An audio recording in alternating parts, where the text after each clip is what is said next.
معروف مسلم scholar professor doctor علامہ شہباز احمد چشتی کے YouTube channel کو سبسکرائب، لائک اور کامنٹ کرنا نہ بھولیے۔ اعوذ باللہ من الشیطان الرجیم، بسم اللہ الرحمن الرحیم۔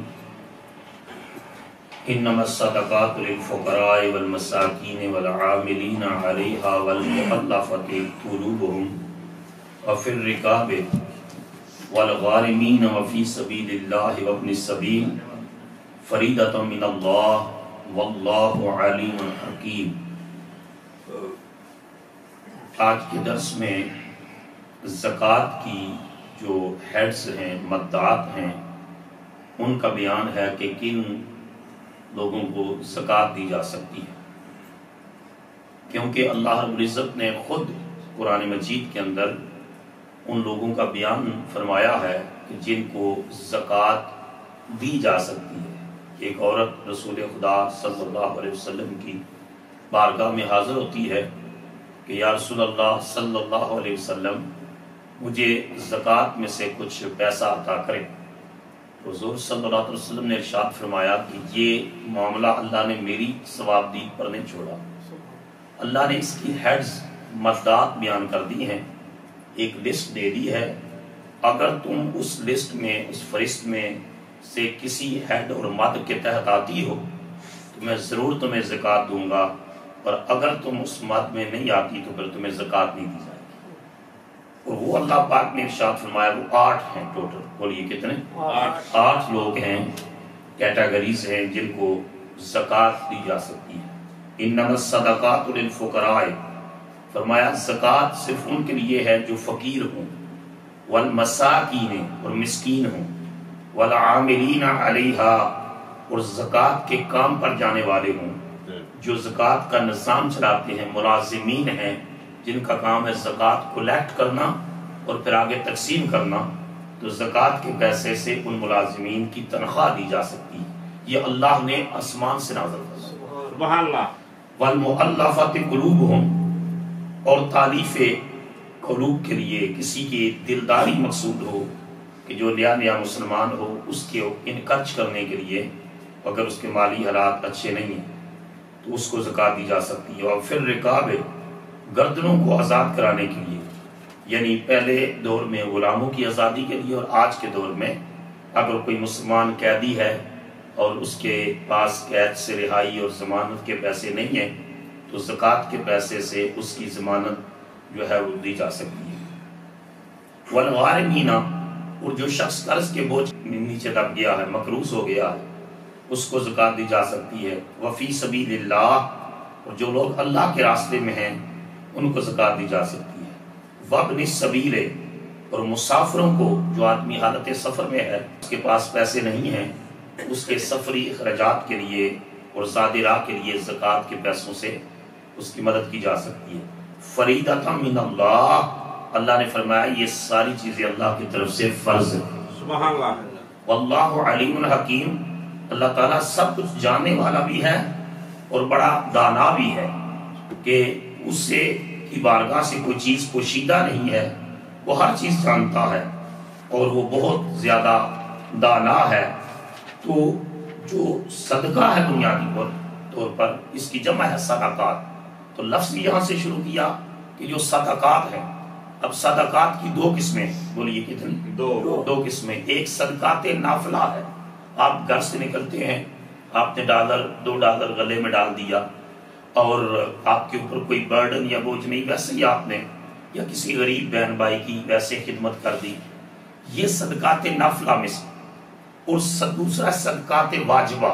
صدقات واجبہ میں 3 چیزیں آتی ہیں جو فرض اور واجب کے درجے میں۔ سب سے پہلے زکوٰۃ ہے، یہ کوئی آپ احسان نہیں کر رہے جو اپنے پیسے سے زکوٰۃ نکال رہے ہیں، یہ آپ پر فرض ہے، ہم پر فرض ہے۔ تو سب سے پہلے پیسے پر اگر انسان صاحب نصاب ہے تو زکوٰۃ ہے، یہ فرض ہے۔ دوسرا یہ جو فطرانہ ہے، یہ صدقہ فطر، یہ واجب ہے۔ اور تیسرا کوئی آدمی منت مانتا ہے کہ اللہ تعالیٰ میرا یہ کام کر دینا اور میں $10 $20 $100 تیری راہ میں دوں گا، اب یہ منت کا ادا کرنا واجب ہے۔ بولیے منت کا ادا کرنا واجب ہے۔ تو زکوٰۃ، فطرانہ اور منت کی رقم وہ یہ واجبہ کے تحت آئیں گے، اور باقی ویسے کسی غریب غربا مسکین ضرورت مند کی ویسے امداد کر دینا، یہ صدقات نافلہ کے زمرے میں آئیں گے۔ اور یہ سب جو زکوٰۃ کا چونکہ بیان ہے تو فرمایا الصدقۃ برہان، یہ دلیل ہے، یعنی صدقہ کسی کے ایمان کی دلیل ہے۔ فرمایا صدقہ اور چیریٹی وہی شخص کر سکتا ہے کہ جس کے سینے میں ایمان ہے، سبحان اللہ، اور یہ اس کے مومن ہونے کی دلیل ہے۔ اور تُؤْخَذُ مِنْ أَغْنِيَائِهِمْ وَتُرَدُّ إِلَىٰ فُقَرَائِهِمْ، زکوٰۃ کا مال امیروں سے لیا جائے گا اور غریبوں میں تقسیم کر دیا جائے گا۔ اب جو لٹائی جاتی ہے نا چیز، جب ہم کسی کو زکوٰۃ دیتے ہیں تو اس کا حصہ ہے ہمارے مال میں، یہ نقطہ سمجھنے والا ہے۔ ہم اس زکوٰۃ دے کر احسان نہیں کر رہے، کسی کو بعد میں کہ جی میں نے تجھے زکوٰۃ کے پیسوں سے تیری مدد کی تھی، نہیں، اس کے مالدار کے مال میں غریب کا حق ہے، فرمایا لٹا دیا جائے گا۔ میں حافظ صاحب سے کوئی چیز لیتا ہوں اور میں پھر یہ کہتے ہیں ضرورت پڑنے پر ان کو لٹا دیتا ہوں، تو اس کا مطلب یہ ہے وہ چیز حافظ صاحب کی تھی، میں نے حافظ صاحب کو لٹا دی۔ اللہ نے فرمایا اس کا فلسفہ یہ ہے امیروں سے دولت لی جائے گی اور غریبوں کو لٹا دی جائے گی، ان کا حق ہے اس میں۔ اور اس کے بعد ارشاد فرمایا زکوٰۃ کی پھر 8 مصارف ہیں، اور لا تحل الصدقہ لغنی ولا لذی مرۃ سوی، حضور نے فرمایا کسی مالدار آدمی کے لیے زکوٰۃ لینا جائز نہیں ہے جو خود صاحب نصاب ہے۔ یعنی یہ بھی ایک فیشن بن گیا ہے کہ جی مجھے بھی زکوٰۃ لگتی ہے، دوسرا کہتا ہے مجھے بھی لگتی ہے۔ پاکستان میں اس وقت کوئی 35 سے 40 ہزار روپیہ جس شخص کے پاس سیونگ ہے اور ضروریات اصلیہ سے زائد ہے، اس پر قرض نہیں ہے، وہ صاحب نصاب ہے، تو صاحب نصاب زکوٰۃ نہیں لے سکتا، زکوٰۃ کے پیسے سے لے۔ اور دوسرا جو صحت مند آدمی ہے جو بالکل محنت مزدوری کر سکتا ہے، اس کے لیے بھی زکوٰۃ کے پیسے سے اس کی مدد نہیں کی جا سکتی، اس کو چاہیے کہ وہ زکوٰۃ کے جو ہے وہ خود جا کر محنت مزدوری کرے اور صاحب نصاب بننے کی کوشش کرے، بجائے اس کے کہ گھر بیٹھ کر ہی وہ جو ہے وہ زکوٰۃ کے پیسوں سے پلتا رہے۔ حضور علیہ الصلوۃ والسلام نے فرمایا کہ کسی آدمی کے لیے سوال کرنا جائز نہیں سوائے 3 لوگوں کے، بولیے سوائے 3 لوگوں کے۔ پہلا وہ شخص کہ جو تحمل حمالۃ، اس پر بوجھ پڑ گیا، کسی کی ضمانت دے کر پھنس گیا ہے، ایسی صورت میں اپنے بوجھ کو اتارنے کے لیے وہ زکوٰۃ کا مال طلب کر سکتا ہے۔ دوسرا وہ شخص ہے جس کو کوئی حادثہ پیش آ گیا، ایکسیڈنٹ ہو گیا ہے، اس کا مال ضائع ہو گیا ہے، اور وہ جو ہے ضرورت مند ہو گیا ہے، محتاج ہو گیا ہے، طوفان آ گیا ہے، زلزلہ آ گیا ہے، ناگہانی بیماری آ گئی ہے، یا کوئی طوفان آیا ہے، فصل تباہ ہو گئی ہے، تو ان حالات میں، ایمرجنسی حالات میں وہ شخص سوال کر سکتا ہے۔ اور تیسرا وہ شخص جسے فاقے آتے ہو، اور اس کے بارے میں علماء نے کہا جس کے گھر پکانے کے لیے کھانے کے لیے کچھ نہیں، علماء نے کہا کہ اس کے خاندان کے 3 افراد گواہی دیں کہ یہ غریب ہو گیا ہے، اس کے پاس ڈے ٹو ڈے ایکسپنسز کے لیے، اپنے گھر کھانا ہانڈی پکانے کے لیے، روٹیاں پکانے کے لیے جو ہے کچھ نہیں ہے، 3 افراد اس کے خاندان کے گواہی دیں، تو پھر اس شخص کو جو ہے وہ سوال کر سکتا ہے اور اس کی مدد کی جا سکتی ہے، وگرنہ سوال کرنے سے ساتھ جو ہے منع کیا۔ اور اس میں بطور خاص یہ بات کہی گئی کہ ان صدقہ لا تحل لمحمد ولا لآل محمد، صدقہ اور زکوٰۃ کا مال نہ محمد صلی اللہ علیہ وسلم کے لیے حلال ہے اور نہ حضور کی آل کے لیے حلال ہے، ان کے لیے ہدیہ جائز ہے، گفٹ پیش کر دے وہ ٹھیک ہے، صدقہ حضور کے لیے اور سید کے لیے صدقہ جائز نہیں ہے، کل سادات کے لیے صدقہ جائز نہیں ہے۔ صدقے کی کھجوریں آتی ہیں مسجد نبوی میں نبی کریم علیہ الصلوۃ والسلام کے پاس، اور حضور کے نواسے امام حسن چھوٹے سے بچے ہیں، اور وہ بچے ہیں تو کھجور اٹھا لیتے ہیں اور اٹھا کر منہ میں ڈال لیتے ہیں، رسول خدا صلی اللہ علیہ وسلم کی نگاہ پڑ گئی، حضور نے فوراً اپنی مبارک انگلی سے ان کے منہ سے کھجور نکال دی، فرمایا میری آل کے لیے صدقہ جائز نہیں۔ اور جب کوئی حضور کو پیش کرتا، کوئی چیز پیش کرتا، تو حضور ارشاد فرماتے یہ ہدیہ ہے یا صدقہ ہے، اگر وہ کہتا ہے صدقہ ہے تو حضور نہیں لیتے تھے، اگر وہ کہتا ہدیہ ہے تو حضور قبول فرما لیتے تھے۔ لیکن بعض میں علماء نے لکھا کہ جو سادات کے امیر لوگ ہیں وہ غریب سادات کو زکوٰۃ دے سکتے ہیں، امیر سادات غریب سادات کو زکوٰۃ دے سکتے ہیں، یہ ایک ایکسیپشن جو ہے علماء نے بیان کیا ہے۔ اب یہ ہے کہ جو زکوٰۃ اور صدقہ کا مسئلہ ہے، اس میں بڑی سخت جو ہے وعید بھی آئی ہے، بڑی وعید آئی ہے کہ جو شخص زکوٰۃ کے پیسہ نہیں دیتا، اب دیکھیں نا، میں نے کئی مرتبہ یہ کہا کہ پلاٹ لیا 10 لاکھ کا، قیمت کروڑ پر چلی گئی ہے، اور وہ کہتے ہیں جی اتنا پیسہ زکوٰۃ کا پھر وہ کدھر ہم دیں گے؟ تو فرمایا جو نہیں دیتا یا پیسے پڑے ہیں زکوٰۃ ادا نہیں کرتا، تو فرمایا قرآن مجید کی سورہ توبہ کے اندر یہ ہم نے پاک نے فرمایا کہ قیامت کے دن اس مال کو دوزخ کی آگ میں تقوا جباہم وجنوبہم وظہورہم، ان کی پیشانیوں کو، ان کے پہلوؤں کو، ان کی پیٹھوں کو اس پیسے، اس مال، اس دولت، اس سونے اور چاندی سے داغا جائے گا اور کہا جائے گا ھذا ما کنزتم، یہ ہے وہ سونا، یہ ہے وہ چاندی، یہ ہے وہ پیسہ جو تیرے پاس تھا اور تم زکوٰۃ نہیں دیتا تھا، فذوقوا ما کنتم تکنزون، اب مزہ چکھو اپنے جمع کیے ہوئے پیسے کا۔ اب اس میں یہ بھی ہے کہ اصول یہ ہے کہ جو مال آسانی سے حاصل ہو جاتا ہے نا، اس پر زکوٰۃ کی شرح زیادہ ہے، اور یہ اس پر زکوٰۃ کی شرح زیادہ ہے، اور اگر جو مال محنت کر کے حاصل ہوتا ہے اس پر زکوٰۃ کی شرح کم ہے۔ مثلا زمین ہے تو زمین بارانی ہے، اس پر کنواں یا ٹیوب ویل سے پانی نہیں دیا جاتا،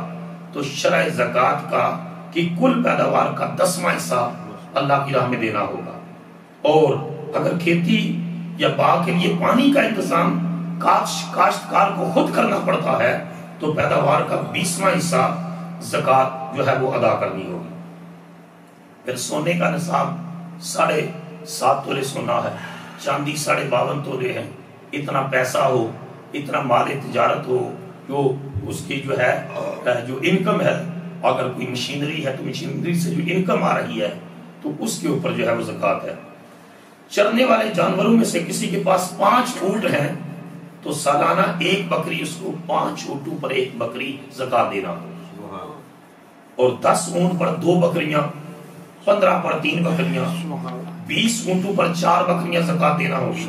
اور جب اونٹوں کی تعداد 25 تک پہنچ جائے تو 1 اونٹ زکوٰۃ ادا کرنا ہوگا، اور 1 سال مکمل ہو کر دوسرا سال جب شروع ہو چکا، اس طرح گائے بیل اور بھینس وغیرہ کا نصاب 30 ہے،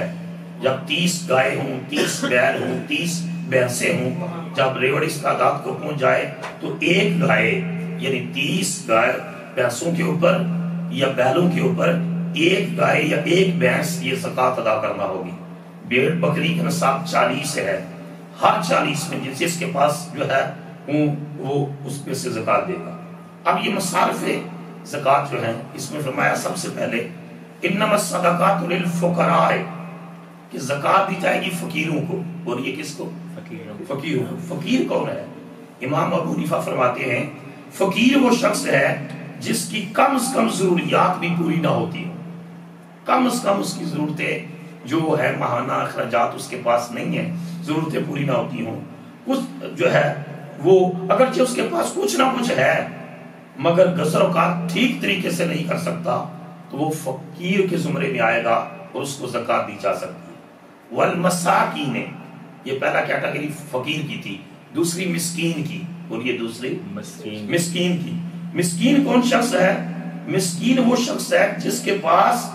1 وقت کا کھانا کھانے کے لیے بھی پیسے نہیں ہیں، 1 وقت کا بھی کھانا کھانے کے جس کے پاس پیسے نہیں ہے وہ مسکین ہے، زکوٰۃ کے پیسے سے اس کی امداد کی جا سکتی ہے۔ سورہ بلد میں اللہ پاک نے فرمایا او مسکینا ذا متربۃ، کہ مسکین جو بالکل مٹی میں ملا ہوا۔ اب تیسرے نمبر پر والعاملین علیہا، وہ لوگ جو زکوٰۃ، نظام زکوٰۃ اور اس کی تحصیل کا کام کرتے ہیں، زکوٰۃ کا پیسہ اکٹھا کرتے ہیں اور پھر آگے زکوٰۃ تقسیم کرتے ہیں۔ اب پاکستان میں جس طرح ہر شعبے میں کرپشن ہوئی ہے تو زکوٰۃ کمیٹیوں نے بھی بڑی بڑی کرپشن کی۔ جو زکوٰۃ کمیٹیوں کے چیئرمین بنے انہوں نے پیسہ ہڑپ کر گئے